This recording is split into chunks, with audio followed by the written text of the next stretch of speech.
Hello everyone, শিলিগুড়ির second দিন সকালবেলা। এখন বাজছে সকাল প্রায় 6টা।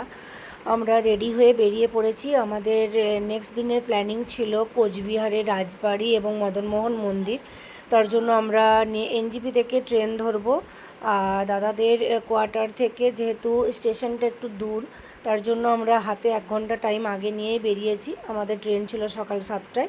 আমরা 6টার মধ্যে বেরিয়ে পড়েছি রেডি হয়ে। দেখতে পাচ্ছ নিচে আছি আমি, আমার ছোট ভাইজি আর ছেলে, বাকিরা এখনও কেউ বেরোয়নি। তো ওখান থেকে আমরা টোটো ধরে বেরিয়ে পড়লাম। দুটো টোটোতে আমরা যাচ্ছি। যাই হোক, আমাদের ট্রেনের টাইম তো বললামই সকাল 7টা। তো এই ফার্স্ট টাইম আমরা কোচবিহার যাব এবং রাজবাড়ি দেখব, তার জন্য খুবই এক্সাইটেড, খুব ভালো লাগছে। তো যাই হোক, আমরা নিউ জলপাইগুড়ি স্টেশনে পৌঁছে গেছি। আর আমাদের ট্রেনটা এখনও ঢোকেনি স্টেশনে, মানে প্ল্যাটফর্মে আসেনি। যাই হোক, আমরা ওয়েট করছি। আর তারপরে আমাদের ট্রেন হচ্ছে যাওয়ার সময়তে ছিল আগরতলা এক্সপ্রেস। আমাদের রিজার্ভেশন করা আছে, আমাদের দুটো টাইমই রিজার্ভেশন করেছিলাম, যেহেতু জেনারেলে গেলে যদি ভিড় হয়, বসতে না পাওয়া যায়, তার জন্য। যাই হোক, আমরা ট্রেন ধরে নিয়েছি। আর আমরা এখন পাস হচ্ছে তোরসা নদী। নদীটা বেশি বড়, আর যেহেতু এখন একটু বর্ষার টাইম, বৃষ্টিও হয়েছে, নদীতে একদম পুরো ভর্তি জল। তো যাই হোক, আমরা নেমে গেছি কোচবিহার স্টেশনে। সেখান থেকে আমরা এখন স্টেশনের বাইরে যাচ্ছি।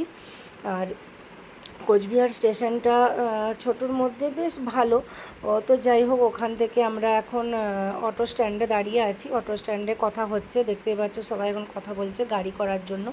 মানে বিভিন্ন জন বিভিন্ন রকম রেট বলছে, ওরাও বুঝতে পারে যে এরা ট্যুরিস্ট, বাইরে থেকে এসছে। যাই হোক, ওখানে আমাদের কিছুক্ষণ কথা হওয়ার পর আমরা ওখান থেকে অটো ধরে চলে গেলাম। ফার্স্টে হচ্ছে মদনমোহন মন্দিরে।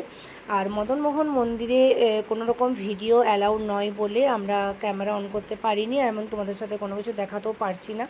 তারপর ওখান থেকে আমরা পুজো দিয়ে টিফিন করে চলে গেলাম সোজা রাজবাড়ি। তো রাজবাড়িটা দেখো, জায়গাটা তো অপূর্ব সুন্দর, আমার খুবই ভালো লেগেছে। তো সেখান থেকে আমরা পুরো রাজবাড়িটা মোটামুটি কাভার করেছি 2 ঘন্টার মতো। আর এত রোদ, ওরে বাপরে, প্রচণ্ড রোদ, এত গরম, মুখে চোখের অবস্থা দেখে বুঝতেই পারছো। আমার তো কোনো ক্যামেরা মানে করার ইচ্ছেই থাকেনি, কত ইচ্ছা ছিল যে রিল ভিডিও বানাবো। যাই হোক, কিন্তু এত অবস্থা ক্লান্ত লাগছিল রোদে গরমে, তো একদম মুখে চোখের অবস্থা খারাপ হয়ে যাওয়ার জন্য কিচ্ছু করতে পারিনি। আর এমনি আশেপাশের পরিবেশটা তোমাদের সাথে শেয়ার করছি। জানি অনেকেই রাজবাড়ি দেখেছো বা অনেকে ভিজিট করেছো, তবু আমার ভিডিও থ্রু আমি যতটুকু পারলাম তোমাদের সাথে শেয়ার করলাম। তবে পার্সোনালি বলবো, আমার জায়গাটা খুবই ভালো লেগেছে। এত সুন্দর সিনারিটা, আর ওয়েদারটা, মানে একটুখানি ঝিমঝির করে বৃষ্টি হওয়ার পরে ওয়েদারটা খুব সুন্দর লাগছিল।